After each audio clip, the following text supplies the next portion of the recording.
माता की जय, ईडरा माता की जय, शीतला माता की जय, खरगा बेरुजी की जय, बाबा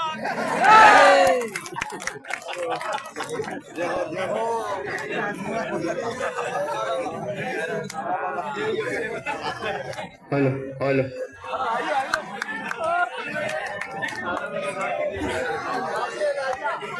आशीर्वाद वहां से भी मिल गया है। मैं पुनः आज के इस नामांकन में सलोम्बर का भाग्य लिखने जाने वाले और इस ऐतिहासिक पल में शामिल हुए तमाम नौजवान साथियों और माताएं बहनों को मैं जोहार करता हूं। साथ ही ये जो चुनाव है, अभी चुनाव के समय में हम लोग आसपास के इलाकों से एकत्रित होकर आए हैं। जीतू भाई कटारा आप सबकी एक आवाज है सामूहिक रूप से, जो यहाँ की समस्याओं को लेकर, यहाँ के संवैधानिक अधिकारों को लेकर आपकी आवाज को राजस्थान की सबसे बड़ी महापंचायत में ले जाने का काम करेंगे। हम लोगों को इस बात को समझना पड़ेगा कि हमारे पूरे वक्त में हमारे साथ में कौन खड़ा रहेगा। हम लोगों को इस बात को समझना पड़ेगा कि यहाँ पर बारी बारी से राष्ट्रीय पार्टियां आई गई, लेकिन उन पार्टियों ने हमारे लोगों को वोट बैंक के लिए इस्तेमाल किया। मैं इस इलाके के अंदर सराड़ा, जैसमंद और सलूम्बर के कई इलाकों के अंदर नजदीक है तो आया करता हूँ। मैंने देखा कि आज भी वो इलाका जो आदिवासी है, यहाँ पानी के लिए तरसता है, सड़कों के लिए तरसता है, बिजली के लिए तरसता है। यहाँ के नौजवान जब पढ़े लिखे बीएड करने के बावजूद भी उनको कोई रोजगार नहीं मिलता है तो उसकी तलाश में वो बाहर पलायन कर जाते हैं। कोई शिक्षा की ठोस व्यवस्था नहीं है, अस्पतालों का हालत बिगड़ा हुआ है, लेकिन हम लोगों को आखिर कब तक चुप रहेंगे। आपके पास, हमारे पास एक ही मौका है और इस मौके को छोड़ना नहीं है। लोग बहुत आएंगे, चुनाव में बड़ी बड़ी बातें करेंगे और हेलीकॉप्टर से प्रचार करेंगे, हमको लुभावने का कार्य करेंगे, लेकिन समझना हमको है वो लोग आपको पैसों में तोलने की बात करेंगे। आप अपने यहाँ के विकास पर अड़े रहना, वो लोग आपके यहाँ पर जातिगत तरीके से, धार्मिक तरीके से भिड़ाने का काम करेंगे।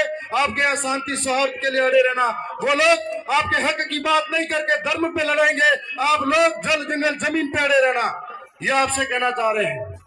आज लोकतंत्र के इस महापर्व के अंदर हम सबको समझना पड़ेगा कि लोग हमारे वोटों से जीत कर जाते हैं और हमें मारने की बात करते हैं, हमें घरों से बेदखल करने की बात करते हैं, तो उनकी मानसिकता को समझना पड़ेगा।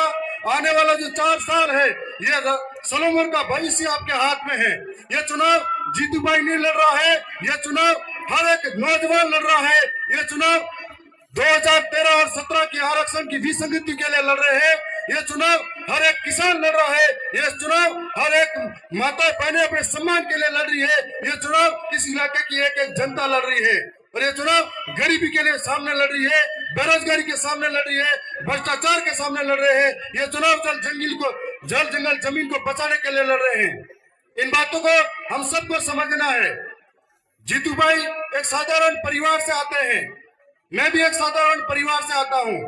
जब हम चुनाव नहीं जीते थे तो हमें मालूम है किस तरीके का संघर्ष हमारे सामने था, कैसे कैसे हमने प्रचार किया, लेकिन दरियावत विधानसभा की देवतुली जनता और वहां के कार्यकर्ताओं ने रात दिन सारे मोहों को छोड़कर गांव गांव गली गली डाणी डाणी में रहकर प्रचार किया था। तब उनकी वजह से मैं राजस्थान की विधानसभा में मेरे हौसलों के साथ बोलता हूँ। यदि इसी तरीके का सलोम्बर के साथी को भी ठानना पड़ेगा कि आज इतना बड़ा नामांकन रैला हमने निकालने के बाद में ठान लिया कि कांग्रेस में फूट पड़ी है, बीजेपी में फूट पड़ी है और हम आसानी से जीतेंगे, हमें भी इस तरीके की मेहनत करनी पड़ेगी।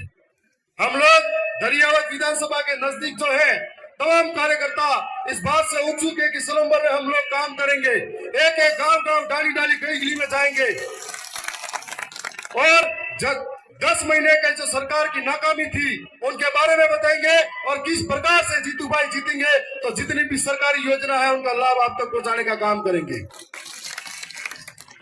कल नामांकन रैली के अंदर राजस्थान के मुख्यमंत्री जी भी आने की बात कर रहे हैं। उन्हें मालूम है आज अगर आपकी एकता रही, मुख्यमंत्री तो क्या प्रधानमंत्री के भी यहाँ पर आने के योजना बन जाएगी। जब मैं उपचुनाव लड़ा था और आम चुनाव भी लड़े थे, तब यहाँ पर कई हेलीकॉप्टर उड़े थे और हमारे पास में, उनके पास तो बड़े बड़े स्टार प्रचारक हैं, उनके पास में मुख्यमंत्री प्रधानमंत्री है, लेकिन हमारे पास में सिर्फ एक स्टार प्रचारक है। वो एक स्टार प्रचारक राजकुमार रोड के रूप में है, जो उनके ऊपर भारी करेंगे। और हमें इस बात को समझना है कि अच्छा मौका है। शंकर मेघवाल की घटना जब हुई थी, तब इन पार्टियों ने किस तरीके से धोखा किया था। गिंगला के अंदर जो घटना हुई थी, तब किस तरीके का धोखा हुआ था। ऐसे ही आप सोचते रहना कि आखिर कब तक सोमवार की कलेक्ट्री के अंदर ज्ञापन देते रहोगे, आखिर कब तक धरने प्रदर्शन रोड पे करते रहोगे। यदि एक व्यक्ति इस आवाज को आप जयपुर तक भेजोगे, तो धरना प्रदर्शन और कलेक्ट्री पे जाने की इतनी नौबत कम पड़ जाएगी।